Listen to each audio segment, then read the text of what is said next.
Hello mga be! At sa mga K-drama fans dyan, K-drama lovers, welcome sa aking 3-minute review. Ako po ang inyong Jason A. And this time around, this is also a K-drama recommendation. Dahil sobrang ganda nito mga be. Ito nga ang Karma. Yes mga be, available na ito sa Netflix last April 4 pa. So, this is a thriller. Suspense thriller siya na very grabe yung mga plot twist mga be. Sinasabi ko sa inyo. Bago ko ituloy yung pagkwento sa inyo ng plot mga be nitong Karma, tsaka nung mismong review ko, ang tanong ko muna sa inyo is, naniniwala ba kayo sa karma? Nasa tingin nyo ba kapag may ginawa kayo in the past or kahit ngayon na hindi maganda, tapos nakalusot kayo doon, darating yung panahon na hahabulin kayo ng kapalaran at kayo ay makakarma doon sa bagay na ginawa ninyo? Well, dito sa Karma, yon ang nangyari sa kanilang anim. Yes, sa kanilang anim ang ating mga bida. At nandito mga be, si Shin Min Ah. Yes, the queen herself. Napakagaling niya rito. At kung mapapansin nyo, nandyan din si Kwang Soo from Running Man.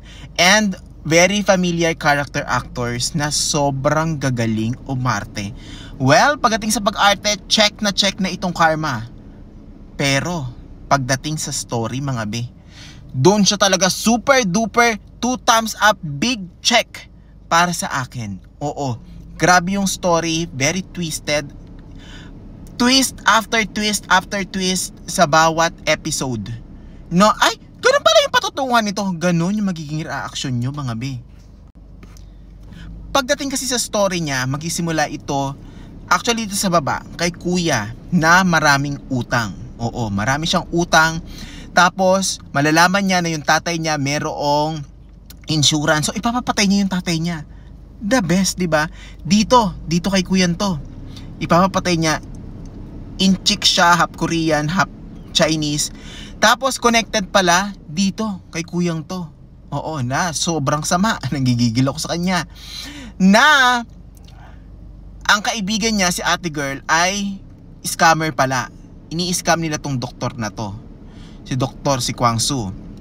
Na meron siyang gagawing in connection doon sa pagkamatay ng tatay nito. Oo.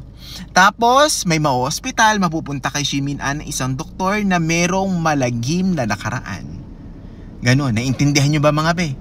Nako, mas maintindihan nyo kapag pinanood nyo tong Karma para hindi kayo makarma watch.